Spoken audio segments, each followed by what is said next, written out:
पीछे। संबंधिनोस्तनो नास्ति निवृत्ति सहजस्य तु कर्मक्षयात् प्रबोधाच्च निवर्तेते क्रमादुभे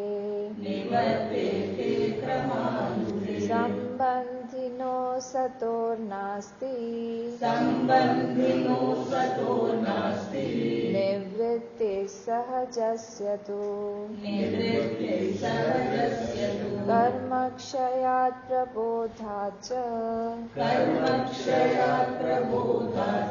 निवर्तेते क्रमादुभे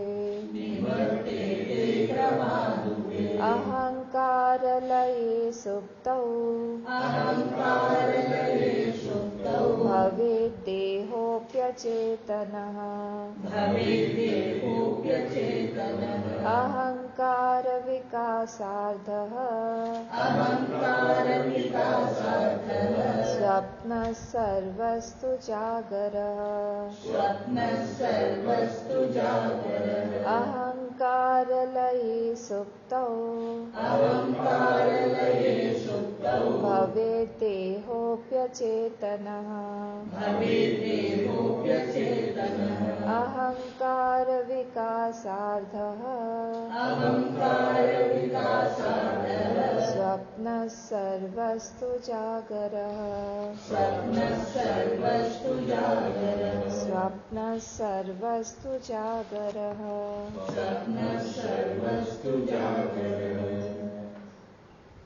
9th वाला श्लोक। 9th वाले श्लोक में क्या बोल रहे हैं? संबंधिनो सतोहो नास्ति निवृत्ति सहजस्य तु। संबंधिनो सतोहो नास्ति, सत ये सत न अस्ति। क्या जो संबंध है कौन सा? पहला वाला, हाँ, अहंकार और चित छाया का जो संबंध है वो सत नहीं है। इसीलिए निवृत्ति सहजस्य तो, ये हम लोग निवृत्ति उसकी जो है वो सहजता से नहीं कर पाएंगे कि वो अपने आप बना हुआ है। इसीलिए उसकी जो निवृत्ति होगी वो आगे देखेंगे कैसे होगी। फिर क्या बोला? कर्मक्षयात् प्रबोधाच्च। बाकी जो दूसरे दो हैं रिलेशन, कौन से? एक देह के साथ और एक साक्षी के साथ। एक कर्मजम है और एक भ्रांतिजम है। ये दोनों क्या है? वो प्रबोधाच्च निवर्तेते क्रमादुभव। वो दोनों क्रम से मतलब हट जाएंगे, एलिमिनेट हो जाएंगे।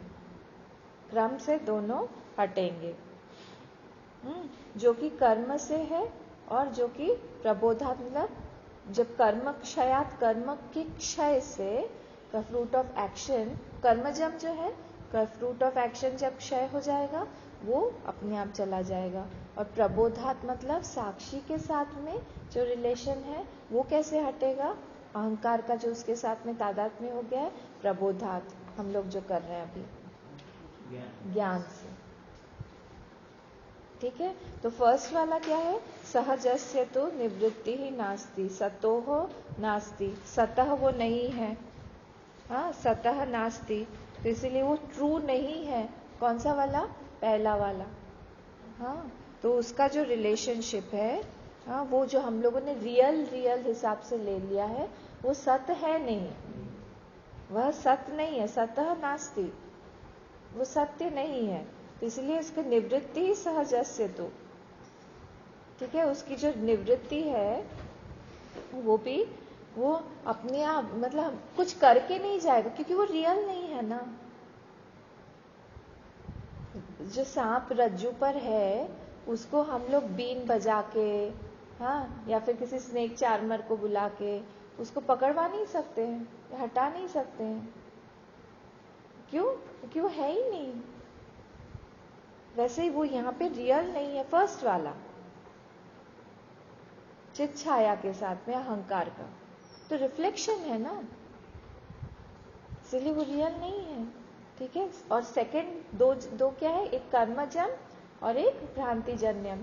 कर्मजम कैसे चला जाएगा, कर्म क्षय से। डिफिकल्ट हो रहा है क्या? ठीक है ना। जो सेकंड वाला है वो कर्मजम है, किसका, अहंकार के साथ में जो बॉडी का रिलेशनशिप है, वो कर्म के कारण ही, हमने कल देखा था डिटेल में कि कैसे कर्म से ही हम लोग अपना शरीर बनाते हैं। जैसे जैसे हमारा संस्कार होगा, वासना होगी, वैसे वैसे शरीर मिलेगा। बहुत ज्यादा गुस्सा है किसी को, बहुत ज्यादा रिवेंज लेने की भावना है, वो आइदर वो किसी फेरोशियस एनिमल के योनि में जाएगा या तो वो सर्प बनेगा। लायन और ये सब जैसे हिंस्र पशु होते हैं ना, वो सब उनकी वो टेंडेंसी है, कर्मजम है, उन्होंने ही बनाया हुआ है। टच भी कर देंगे तो एक स्नेक को, तो कैसे उठ के खड़ा हो जाए, टच भी कर दिया तो उसमें वो रिवेंज लेने की कैसे हुआ, वो कर्मजम शरीर उसका बना, उसने अपनी वृत्ति बना बना के उसने अपना देह बना लिया। वैसे ही ये तो जब वो फ्रूट ऑफ एक्शन खत्म हो जाएगा उसकी वो निवृत्ति हो जाएगी। तो वो कर्मजम देह है, कर्मक्षयम देह से जो अंतःकरण का अहंकार का रिलेशन तादात में है, वो कर्मक्षयात। कौन सा केस है, क्षयात, फिफ्थ केस। कर्मक्षय से नष्ट हो जाएगा, नाश हो जाएगा। और प्रबोधात मतलब नॉलेज से कौन सा वाला खत्म होगा, थर्ड वाला। किसके साथ में, जो अहंकार के साथ, साक्षी के साथ में जो तादाद में है, वो खत्म हो जाएगा। नॉलेज से ही वो खत्म होगा, नहीं तो नहीं होगा। तो अभी साक्षी जो है वो कहाँ पे है, वो वहीं है, ठीक उसी जगह पे बैठा हुआ है जहां पे अहंकार है। मतलब अहंकार, उल्टा लीजिए, अहंकार वहीं बैठा हुआ है जहां पे साक्षी बैठा हुआ। ऐसा नहीं है कि किसी दूसरे लोक में, आलोकालोक में या किसी बड़े लोक में बैठा हुआ है वो जम्बू द्वीप पे, से नहीं है कि किसी द्वीप में जाके वो बैठा हुआ है। राइट उसी जगह पे है जहां पे वो साक्षी बैठा हुआ है। वो जानने से क्या होगा, इसीलिए हम लोग को हमेशा बोलते हैं कि हम लोग माइंड को वॉच ना करें जैसे योग वाले करते हैं। क्योंकि क्या होगा, माइंड तो एक इंस्ट्रूमेंट है, इसको वॉच करते रहने से क्या होगा, ये भी क्या एब्जॉर्प्शन में चला जाएगा।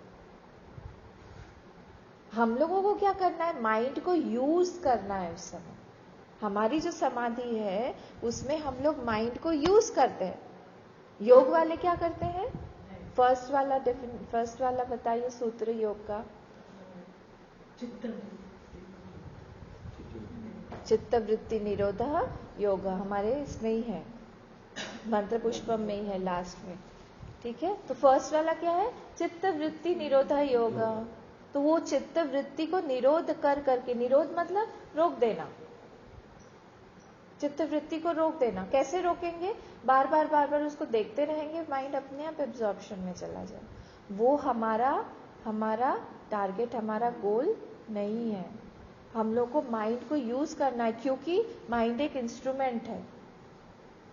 तो क्योंकि वो माइंड इंस्ट्रूमेंट है, उसको यूज करके हम लोगों को डिस्क्रिमिनेट करना है कि क्या रियल है क्या अनरियल है। अभी वो अहंकार साक्षी के रूप में जाके बैठा हुआ है, ठीक उसी जगह पे।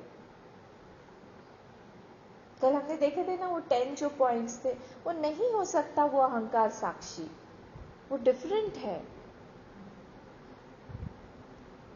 उसके अपने सारे उसने अपना पूरा जगह बना के बैठ गया है उसी जगह पे कि मैं ही हूं। हाँ, तो जब तक हम लोग ये दो रिलेटिव, हमारे जो तीनों सीयर्स में से जो रिलेटिव 2 सीयर्स थे और एक एब्सोल्यूट सीयर था, उनको हमको अलग करना है। एक साक्षी जो है वो पूर्ण आत्मा है, और जो फर्स्ट वाले 2 हैं वो क्या है, अब ये जो थॉट्स हैं, वृत्ति क्या है, धी वृत्तय साक्षी, धी क्या था वो? नहीं, फर्स्ट वाला दृगेव न तो दृश्यते के पहले क्या था? धीवृत्तय साक्षी, दृश्या धीवृत्तय साक्षी।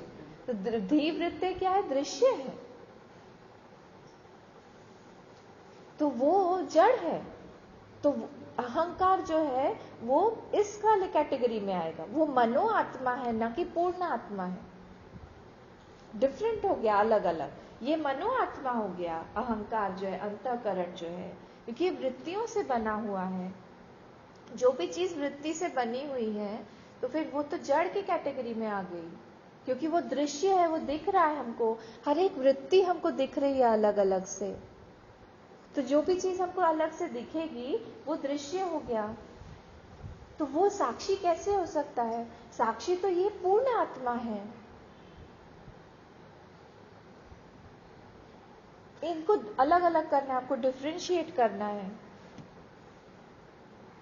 जब तक ये हम लोग को बिल्कुल पक्के तरह से पता नहीं चल जाता, तक हम लोग को डिस्क्रिमिनेट करते रहना कि अभी कौन सा चल रहा है, मेरा साक्षी वाला चल रहा है या मेरा अहंकार वाला चल रहा है। कंटिन्यूअसली इसको देखते रहेंगे जब तक हमारा परफेक्ट नहीं हो जाता। किसी भी चीज में परफेक्शन आने तक हमको उस चीज को करना चाहिए। सारे नेगेटिव टेंडेंसीज के हम लोगों में तो भरपूर है, सबके अंदर नेगेटिव टेंडेंसीज, तो उसके पॉजिटिव इफेक्ट्स को लेके आइए। तो हम लोग के अंदर भी एक इंसिस्टेंट, एक क्या बोलेंगे, एक जिद्दीपना है ना, उस जिद्दीपना को हम लोग यहाँ लेके आए। मैं डिफरेंशिएट करके रहूंगा। मुझे जो दो दिख रहे हैं, कब वो साक्षी अहंकार में बदल जाता है, मुझे देखते रहना होता है। बार बार मैं जाके मेरी सीट उस अहंकार के ऊपर ही जाके बैठा देता हूं, मैं वहीं से दिखता हूं।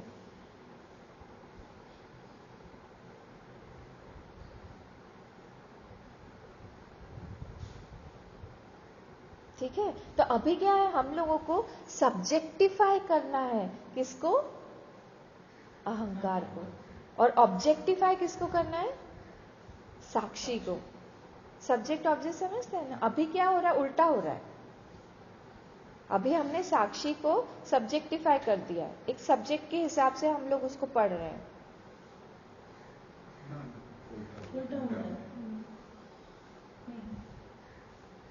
उल्टा कैसे हो रहा है? साक्षी तो सब्जेक्ट हो गया।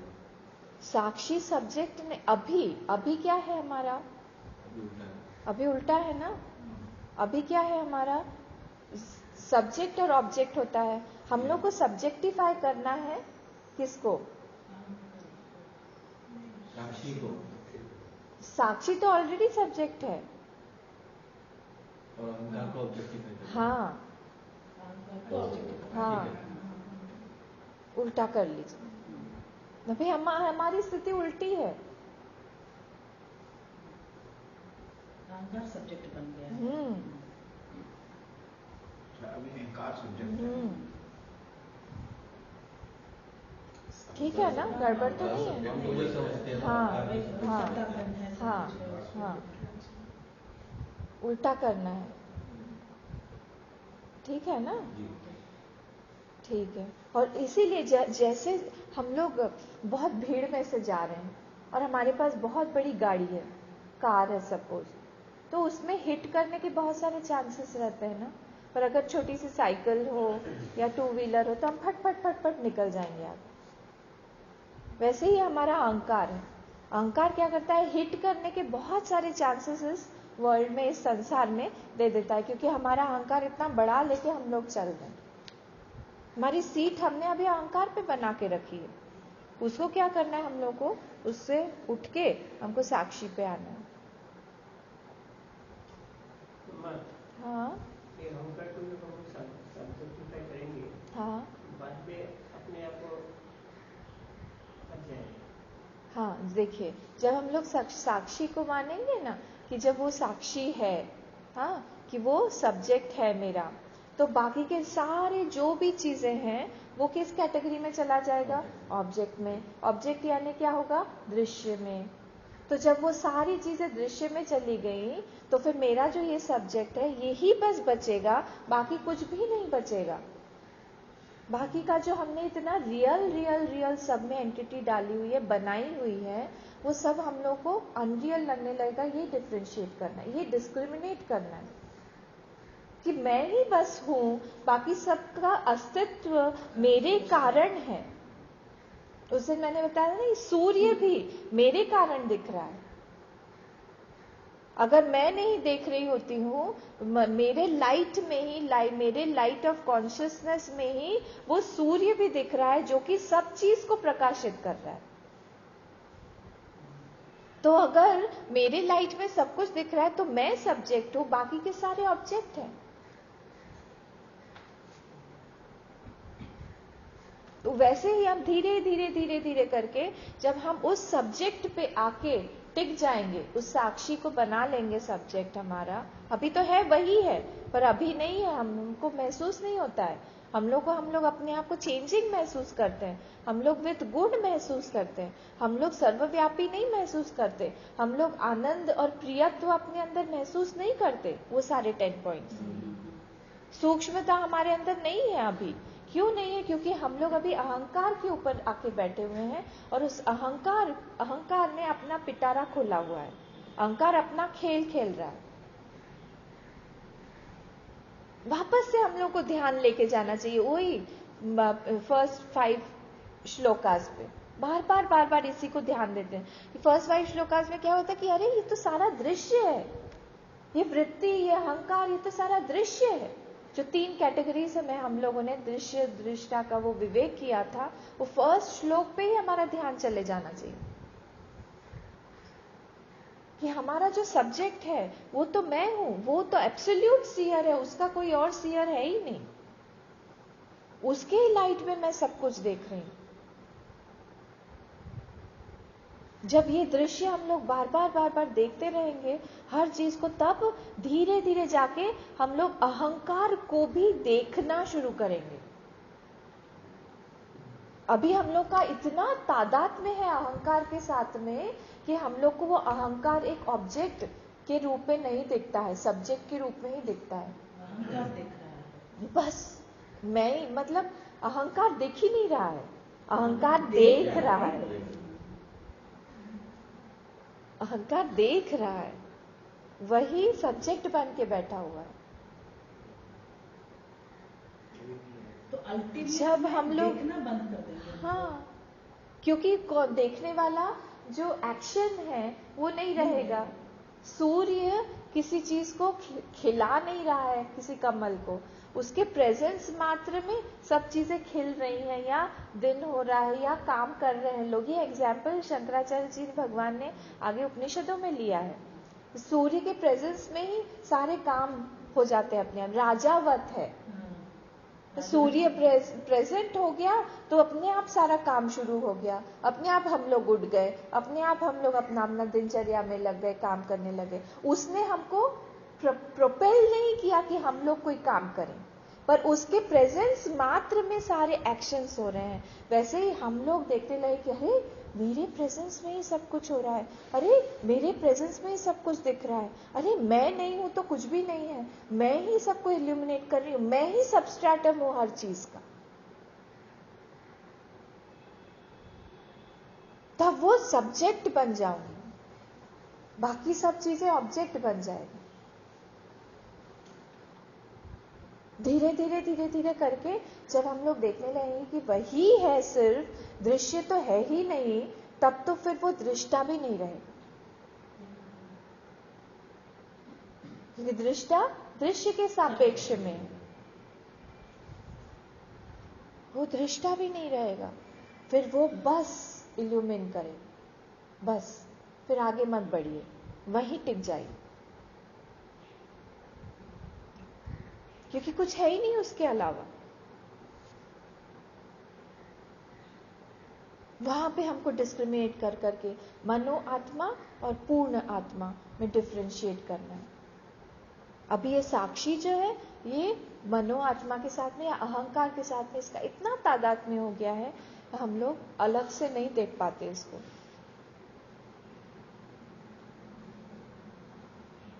जितना अहंकार बड़ा होगा उतना हमारे जीवन में जॉय और सौरो का वेग बढ़ता जाएगा। जॉय का भी वेग अच्छा नहीं मानते हैं हमारे शास्त्र में। मन को एकदम स्थिर, एकदम काम रखना चाहिए।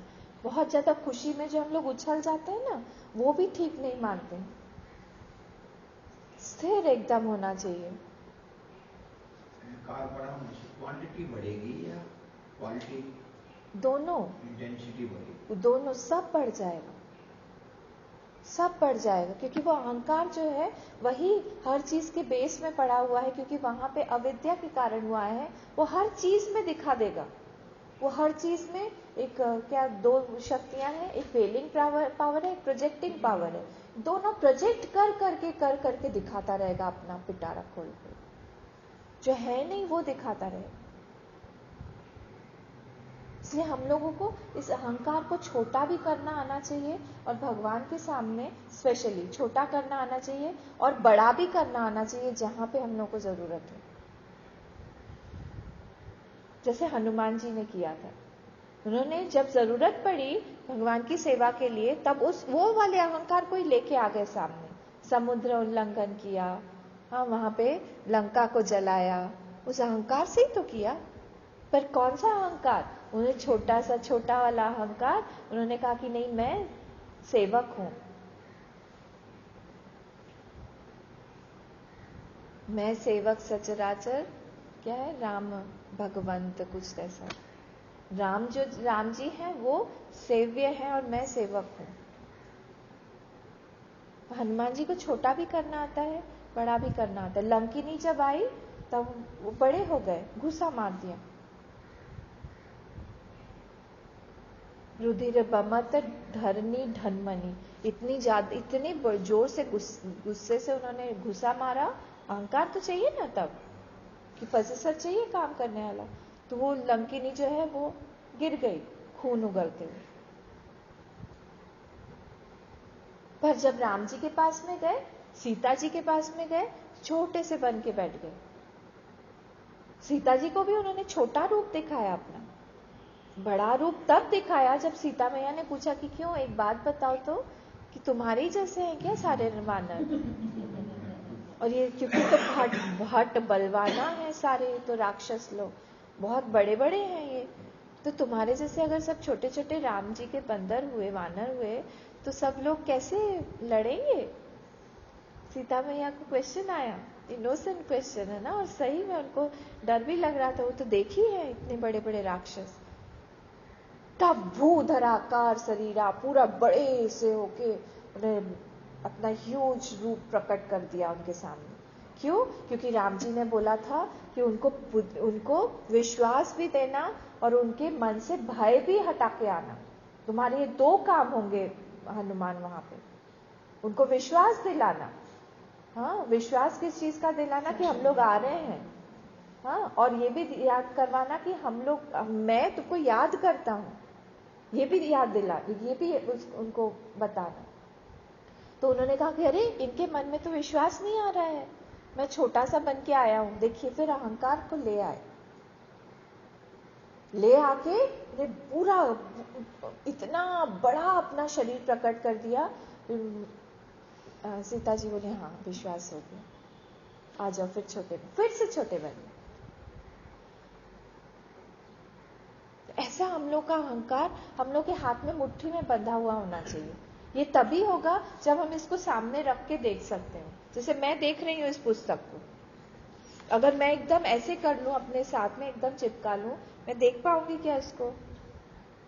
हम लोग ऐसे ही चिपके हुए हैं, बिल्कुल तादाद में है हम लोगों का अहंकार के साथ में।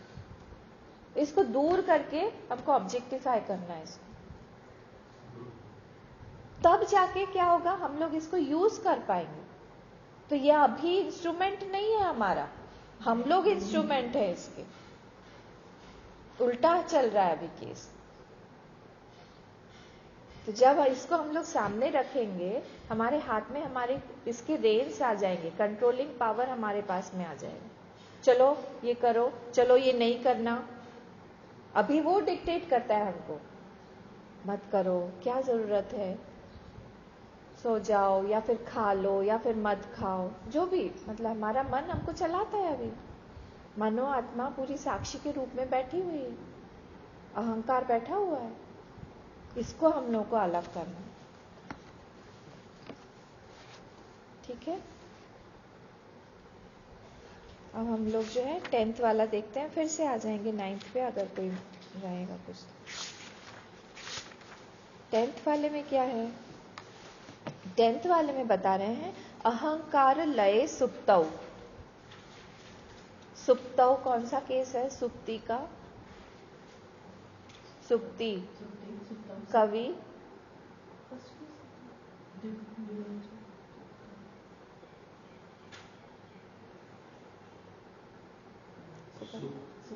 सुप्ति, सुप्त का कौन सा? सुप्ति वर्ड है, इकारांत है।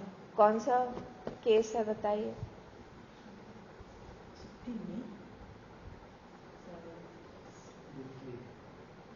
सप्तमी।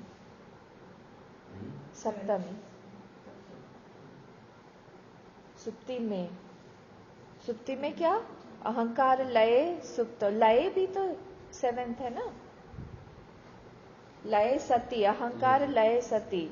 हाँ, सुप्तौ सती अहंकार लय सती भवे देह अपि अचेतनः। जब ये सुप्ति में, हम लोग सुषुप्ति में जाते हैं, तो सुषुप्ति में क्या होता है? ये अहंकार पूरी तरह से लय रहता है ना। अहंकार नहीं रहता उस समय, इसीलिए देह अपि अचेतनः।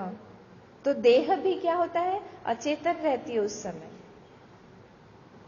मच्छर आके काट गया, खटमल आके काट गया, कुछ समझ में नहीं आएगा।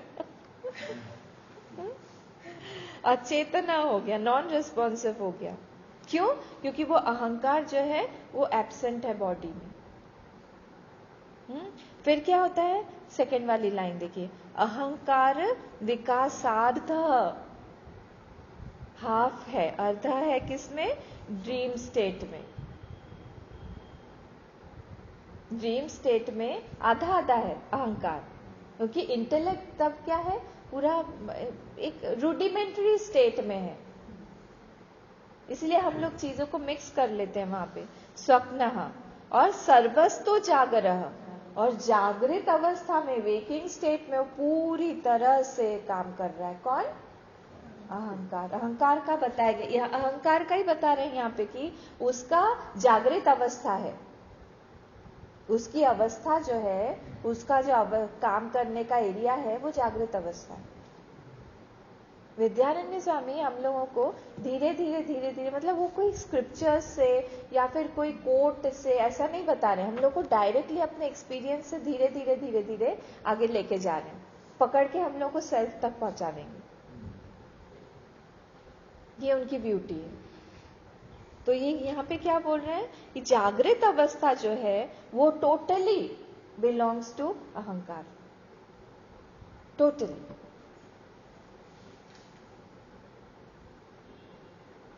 अहंकार जो है वो अनमैनिफेस्ट रहता है कहाँ पे? डीप स्लीप स्टेट में। एकदम क्वाइट रहेगा, एकदम चुपचाप शांत रहेगा। क्यों? क्योंकि जो वृत्ति है, हाँ, वो जो चिदाभास के साथ में जो वृत्ति थी, वो बोल रही थी अहम इदम अस्मि, अहम इदम अस्मि, अहम इदम अस्मि। इदम, हाँ, इदम, सिर्फ अहम अस्मि नहीं, बार बार दिखा रही है वृत्ति के साथ में। वो लय को चली गई।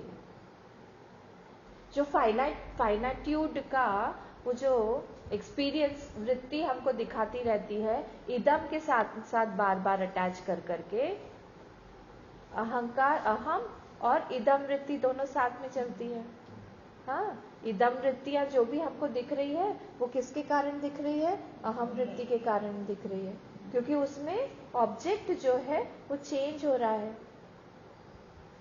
इदम वृत्ति का ऑब्जेक्ट चेंज हो रहा है, विषय चेंज हो रहा है, वो अहम उसको पकड़े हुए है। वही जो पकड़े हुए है वो सुप्ति में लय में चला जाता है, और इसीलिए उस समय हमारा मन जो है वो एकदम शांत, जैसे कोई प्रलय में हम लोग हैं। ठीक है। क्यों ऐसा होता है? क्योंकि हमारा फ्रूट ऑफ एक्शन, देखिए डीप स्लीप का भी ये लॉजिक है कि फ्रूट ऑफ एक्शन होता है तभी हम लोग को डीप स्लीप में जा सकते हैं। और सेम यही लॉजिक प्रलय पे भी लागू होता है। डीप स्लीप और प्रलय को हम लोग मैच कर सकते हैं। हमारा डीप स्लीप और बाहर समष्टि का प्रलय को मैच कर सकते हैं। कैसे? हमारा जब फ्रूट ऑफ एक्शन दिन भर का खत्म हो जाएगा तब वो अहंकार जो है वो लय में चला जाएगा। आज के लिए इस जीव के लिए जितना फ्रूट ऑफ एक्शन एग्जॉस्ट करना था वो सारा एग्जॉस्ट जब हो गया तब वो अहंकार जो है सुप्ति में चला जाएगा, लय में चला जाएगा। और जैसे ही अब उठाने का टाइम आ गया, जैसे ही हमारा फ्रूट ऑफ एक्शन फिर से आने लगेगा, हम लोग कोशिश करके भी सो नहीं पाएंगे। आप लोगों ने ये ऑब्जर्व किया होगा, कोशिश करके भी चलो हम लोग 10 मिनट सो लें, वो 10 मिनट हमारे लिए भारी पड़ता है कि थॉट्स आते रहते, ये भी करना है, आज के दिन ये करना है, ये सारी लिस्ट है तुमको करने के लिए, अरे उसको फोन करना है तो भूल जाओगे बाद में, अभी कर लो, SMS तो कर लो, व्हाट्सएप कर लो। क्या हो गया? फ्रूट ऑफ एक्शन तैयार खड़े हैं। प्रारब्ध जो कल हम लोग बोल रहे थे ना, प्रारब्ध तैयार होके खड़ा हुआ है कि अब मुझे भोगो। सेम वही चीज प्रलय में अप्लाई करिए। जब सारे जीवों का फ्रूट ऑफ एक्शन खत्म हो जाता है तब प्रलय आ जाता है। मतलब एग्जॉस्ट होने वाला प्रारब्ध, संचित और आगामी नहीं। प्रारब्ध कर्म, 3 तरह के कर्म होते हैं, पता है ना? कौन कौन से? संचित कर, प्रारब्ध कर, आगामी। संचित मतलब क्या? पहले से जो करके रखे हैं। आगामी मतलब जो हम लोग अभी प्रारब्ध में, जो हम लोग इस बॉडी को जो हमको मिला है उससे जो हम लोग क्रिएट कर रहे हैं, और जो हम लोगों ने पीछे क्रिएट कर लिया है वो संचित में आ गया। तो संचित क्या होता है? प्रारब्ध बनता है, प्रारब्ध में हम लोग आगामी करते हैं। हमारे पास में डिस्क्रिमिनेटिव पावर है, इसीलिए हम लोग उस डिस्क्रिमिनेटिव पावर से आगामी कर्म बना भी सकते हैं और हम लोग आगामी कर्म नहीं भी बना सकते हैं। उस कर्ता पे डिपेंड करता है। नहीं, लेफ्ट ओवर तो आगामी हो जाएगा ना। आगे आगे का बनाए लेफ्ट ओवर मतलब जो संचित प्रारब्ध में, वो संचित जो है वो प्रारब्ध में कुछ कुछ आ जाएगा, कुछ आ जाएगा, कुछ तो है। अच्छा, वो उसका नामकरण फिर भी संचित ही हाँ, होगा। संचित कर्म खत्म नहीं होता है, बहुत मुश्किल है, क्योंकि हम लोगों ने करोड़ों जन्म लिए हैं। और कभी कभी ऐसा होता है कि आगामी भी कभी कभी वो संचित में चला जाता है। क्योंकि कभी कभी ऐसा होता है, जैसे एग्जाम्पल, मेरा बहुत मन है कि मैं एक एथलीट बनूं, मेरा बहुत मन, तो मेरा क्या होगा? अब मैंने उस हिसाब से मैंने बहुत कुछ वीडियोस देखे, मैं बात कर रही हूँ, कोच से भी बात कर रही हूँ, पर मेरा ये शरीर जो है ये एथलीट बनने के लायक नहीं है, उम्र भी हो गई है, हाँ, इस जन्म में तो होगा नहीं। तो वो क्या होगा? अब आगामी प्लस संचित में चला जाएगा। मेरा जब वो फ्रूट ऑफ एक्शन पूरी तरह से राइप हो जाएगा तब वो वैसी बॉडी मुझे आगामी में मिलेगी, उस संचित से फिर प्रारब्ध में आ जाएगी। और मैं एक हो सकता है एथलीट के घर में ही पैदा हुई, या फिर मुझे बचपन से ही कोचिंग मिलेगा, वो मैंने प्रारब्ध में ही पिछले जन्म के संचित और आगामी में बना डाला। तो संचित चला गया, कुछ प्रारब्ध में आ गया, कुछ आगामी में चला गया। जब ज्ञान हो जाता है तब क्या होता है? संचित और आगामी पूरी तरह से नष्ट हो जाते हैं और प्रारब्ध जो है वो भोगते हैं। नहीं, प्रारब्ध वो भोगते हैं। संचित और आगामी का अच्छा और बुरा का क्या होता है? जो आपके साथ उनके साथ अच्छा किया है उनका वो मिल जाता है, जो उनके साथ बुरा। समझ में आया?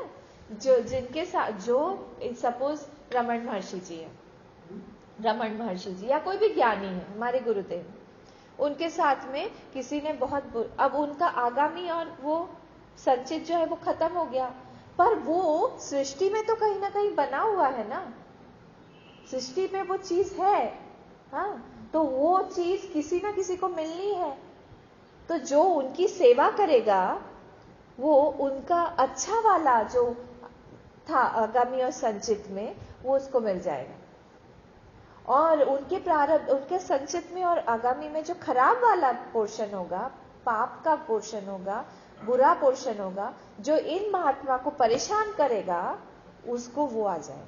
मजाक है या ठीक है? नहीं, आया हुआ है, आगे आया, किसमें आया हुआ है? लिखा है, लिखा हुआ है, हाँ, होता है ये। कौन से वाले आत्मबोध में था? नहीं आपने बताया, मैंने बताया, किसी टेक्स्ट में है, लिखा है, टेक्स्ट में है, तो इसमें है ना, आत्मबोध में है, कहीं तो भी है, मैं आपको बताऊंगी। तत्वबोध में है क्या? तत्वबोध में आपने बताया था, पर हाँ, कहीं ना कहीं है, मैं रेफरेंस बताऊंगी। ऐसे ही पीछे पीछे एक वेदांत सार में है या कहीं तो भी है, अकाउंटिंग प्रिंसिपल, हाँ, और क्या, वो कहाँ जाएगा, नहीं तो वो capital opening balance, transfer to reserve, same वैसे ही है। एवरीथिंग इज कर्म का जीव खत्म नहीं होता, हाँ, जीव का कर्म खत्म नहीं होता। तो इसीलिए अगर हम लोग किसी महात्मा के पास जाएं, सेवा वृत्ति वाले भाव से जाएं, तो हम लोग को अच्छा अच्छा मिलता जाएगा, हम, क्योंकि उसने जो अच्छा किया हुआ है वो सब हमको मिलेगा, और क्या नहीं, और परेशान करेंगे, परेशान वाला फिर परेशानी वाला ही मिलेगा। ठीक है, तो ये मैं प्रलय का भी बता रही थी, तो प्रलय का भी जब सारे जीवों का फ्रूट ऑफ एक्शन जो है, एक कल्प के लिए, कल्प के बाद में प्रलय आता है, तो एक कल्प का फ्रूट ऑफ एक्शन जो है वो डिसाइडेड रहता है। जैसे ही वो फ्रूट ऑफ एक्शन पूरी तरह से सारे जीवों का हो गया, तो प्रलय आ जाता है। प्रलय का भी टाइम फिक्स्ड है, फिर से जैसे ही फ्रूट ऑफ एक्शन जो बीज रूप में पड़े हुए हैं वो फिर से स्प्राउट होने लगेंगे, कि अब चलो चलो चलो फिर से क्रिएशन होगा, और स्पेशली सारे उन जीवों को ही उनका रिस्पेक्टिव फ्रूट ऑफ एक्शन मिलेगा, रेस्पेक्टिव फ्रूट। ऐसा नहीं होता कि प्रलय के बाद में सारा फ्रूट ऑफ एक्शन भी मिक्स हो गया, आपका मुझे मिल गया, मुझे आपका मिल गया, आपका उनको मिल गया, उनका आपको मिल गया, ऐसा नहीं होता। स्पेशली स्पेसिफिक जीव को स्पेसिफिक कर्म फल उसी को मिलेगा, उसका स्पेसिफिक टाइम में। जो इससे पहले वाले में था वो कर्म क्षय, उसमें फिर प्रारब्ध का ही होगा ना वो। हाँ, फ्रूट ऑफ एक्शन, जैसे फ्रूट ऑफ एक्शन से ही कर्म बना है ना, कर्मजम जो मैंने कल बताया था, बॉडी जो है कर्मजम है, तो वो फ्रूट ऑफ एक्शन से ही हम लोग को मिला है, बॉडी। आगामी और संचित तो ज्ञान से जाएगा। हाँ, तो ये हाँ, तो श्रुति, कल मैंने जो आप लोगों को बताया था कठोपनिषद का, यथा श्रुतम यथा कर्म यथा श्रुतम, तो हमारा कर्म जो है और हमारा नोशन जो है वो हमारा फ्रूट ऑफ एक्शन बनाता है। तो वो फ्रूट ऑफ एक्शन जो है उस हिसाब से हम लोग को बॉडी मिलेगी, और वो बॉडी जो मिलेगी हम लोग को सिर्फ उतने ही टाइम के लिए मिलेगी जितने टाइम के लिए हमारा फ्रूट ऑफ एक्शन रहेगा। जिस क्षण हमारा फ्रूट ऑफ एक्शन खत्म हुआ, उस क्षण ही हम लोग आगे के लिए रवाना हो जाएंगे, प्रयाण काल चले जाएंगे। जितनी देर तक हमारा फ्रूट ऑफ एक्शन इस बॉडी का रहेगा, उतनी देर तक हमारा तादात्म्य रहेगा, अहंकार का तादात्म्य रहेगा इस शरीर के साथ में। जैसे ही वो फ्रूट ऑफ एक्शन खत्म होगा, ये बॉडी से जीव का तादात्म्य छूट जाएगा, जीव कहीं नहीं जाएगा। ऐसा नहीं कि जीव फिर ट्रैवल कर रहा है इस वहां जा रहा, जीव का तादात्म्य खत्म हो जाएगा। जीव कहीं नहीं जाता, जीव रहता है। जैसे वो तादाद में हो जाएगा उसका, जैसे उसकी बॉडी मिलेगी उसके कर्म के अनुसार, जैसे नोशन के अनुसार, हाँ क्या था? योने मन्ये प्रपद्यन्ते शरीरत्वाय देहिनः। फिर याद नहीं है किसी को? यथा कर्म यथा श्रुतम। हाँ बीच में क्या है? शरीर योनि मन्ये प्रपद्यन्ते शरीरत्वाय देहिनः। उसके पहले क्या है? हाँ नहीं, कठोपनिषद का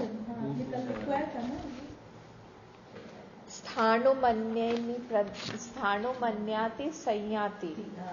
दूसरे जगह चले जाएगा, वो चले जाएगा का मतलब यथा कर्म यथा श्रुतम। जैसे उसके कर्म होंगे, तो जैसे जोग का एग्जाम्पल दिया था मैंने, वो सर्च करता है कि कहाँ पे है मेरा बॉडी, मुझे कहाँ पे दूसरी बॉडी से तादात्म्य होगा। तो जैसे ही तादात्म्य होगा उसका, तो यहां से वो छोड़ देगा अपना तादात्म्य। तो जो जीव वाला मैं स्टोरी बताती हूँ भागवत का, वो हमेशा याद रखिएगा, हमारी साधना के लिए है। जो जीव आया था चित्रकेतु वाला, याद आया है ना? तो जीव आया, वो चित्रकेतु जो थे वो बहुत, उनके पास करोड़ों रानियां थी, पर उनके पास कोई संतति नहीं थी। तो बहुत दुखी रहते थे। तो पर उनका पुण्य परिपाक हो गया था, उनको ज्ञान मिलना था। देखिए सब ज्ञान जो है हमको पुण्य से ही मिलता है। तो भगवान ने ये संकर्षण भगवान ने अगस्त्य मुनि को, नारद जी को उनके पास भेजा ज्ञान देने के लिए। तुमको ज्ञान दो। उन्हें क्या ज्ञान, हमको नहीं चाहिए कोई ज्ञान, शुष्क ज्ञान। ये सन्यासी लोग भी ज्ञान के पीछे भागते रहते हैं, तब नीरस रहता है। मुझे तो पुत्र चाहिए, मेरा पुत्र नहीं है, मुझे पुत्र लाभ कराइए आप नहीं तो मैं सुसाइड कर लूंगा, मार डालूंगा अपने आप को। तो उन्होंने कहा कि ठीक है। तो उन्होंने एक फल दिया। जब वो फल दिया, उन्होंने कहा कि तुम अपने रानी को दे देना, प्रिय, सबसे प्रिय वाली जो रानी है उसको पुत्र होगा, पर ये तुम्हारे सुख का भी कारण होगा और दुख का भी कारण होगा। उनको वो सुनाई नहीं दिया दुख का, उनको सुनाई दिया सिर्फ सुख का कारण होगा। वो लेके जाके अपनी पत्नी को दे दिया उन्होंने, और समय से उनको पुत्र हुआ। जब पुत्र हुआ, खूब फंक्शन हुआ, सेलिब्रेशन हुआ, सब कुछ हुआ।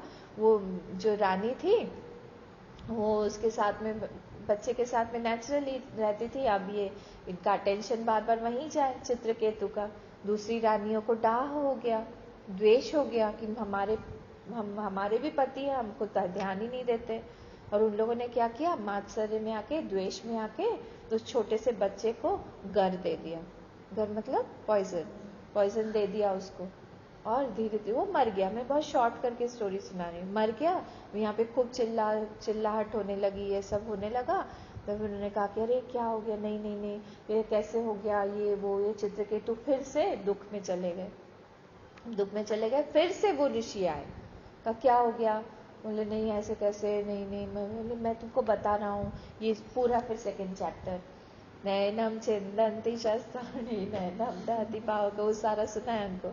अरे नहीं मुझे ये सब नहीं सुनना, आप एक काम करिए, उस जीव को बुला के लाइए, मुझे उससे बात करनी, मेरा जो पुत्र है उसको बुला के लाइए, एक बार बुला के लाइए, मुझे उससे पूछना है वो कहाँ क्यों छोड़ के चला गया। तो नारद मुनि बोले ठीक है, बुला के लाते हैं।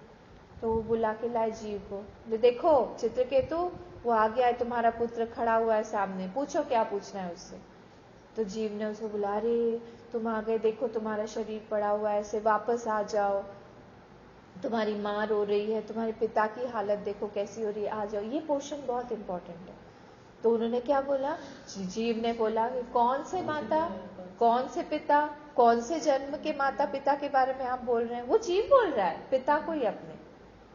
मेरा फ्रूट ऑफ एक्शन था इस जन्म का, वो मेरा पूरा हो गया, इसलिए मैंने छोड़ दिया। मेरे पिछले कई जन्मों के लाइन से माता पिता मुझे दिख रहे हैं। आप कौन से जन्म के कौन से माता पिता हैं?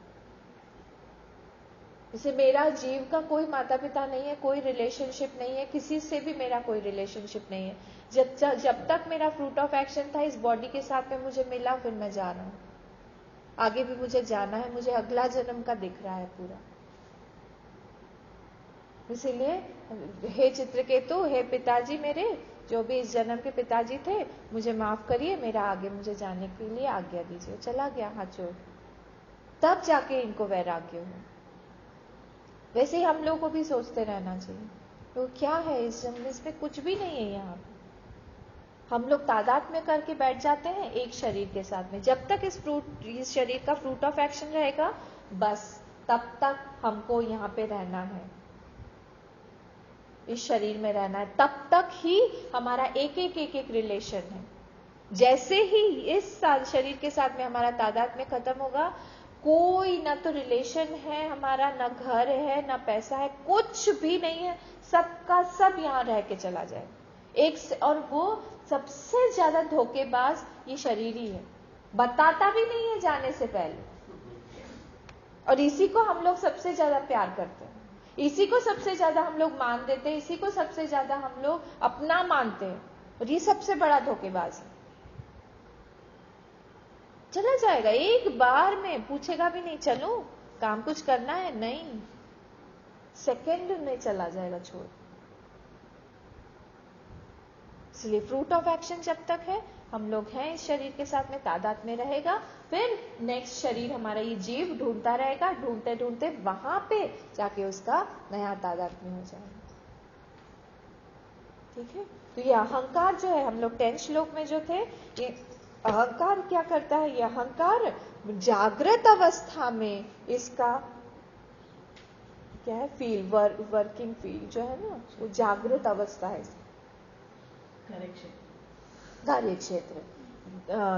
ड्रीम स्टेट में आधा है, क्यों? क्योंकि रूडिमेंट्री स्टेट में है इंटेलेक्ट, इसीलिए क्या करता है इंटेलेक्ट मिला के, क्योंकि पूरी तरह से नहीं होता, तो आधा आधा इंफॉर्मेशन देता है, और आधा आधा मन जो है अपने आप फिर कुछ ना कुछ नया नया खेल खेलता रहता है।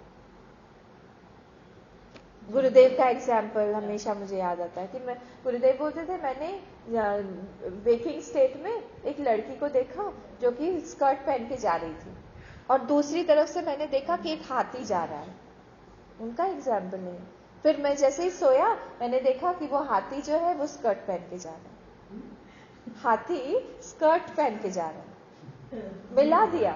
इंटेलेक्ट क्योंकि रूडिमेंट्री स्टेट में है ना, उसको नहीं पता, ये डिस्क्रिमिनेटिव नहीं है, वहां पे वो आधा आधा जगा हुआ है, तो उसने इधर से भी इंफॉर्मेशन लिया, चित्त में से उठाया, इधर से भी उठाया, दोनों को मिला के एक अपना प्रोजेक्ट कर दिया। इसलिए वो अहंकार जो है, देख रहा है अहंकार तो आधे आधे में है, अहंकार पूरा नहीं है, वो जागृत अवस्था में पूरा है, और डीप स्लीप में पूरी तरह से लय में। ठीक है, पूरी तरह से लय है, इसीलिए देह में चेतनता नहीं है, क्योंकि अहम बोलने वाला, अहम इदम बोलने वाला कोई है ही नहीं।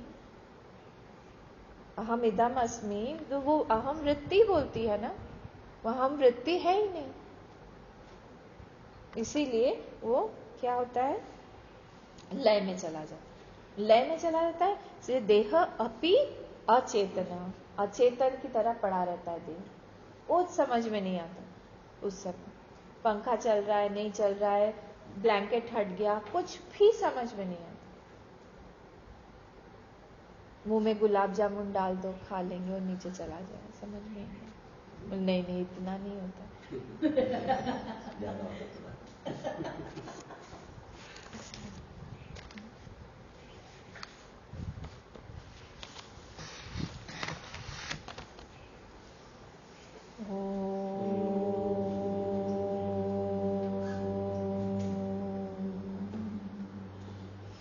पूर्णमदः पूर्णमिदं पूर्णात् पूर्णमुदच्यते पूर्णस्य पूर्णमादाय पूर्णमेवावशिष्यते।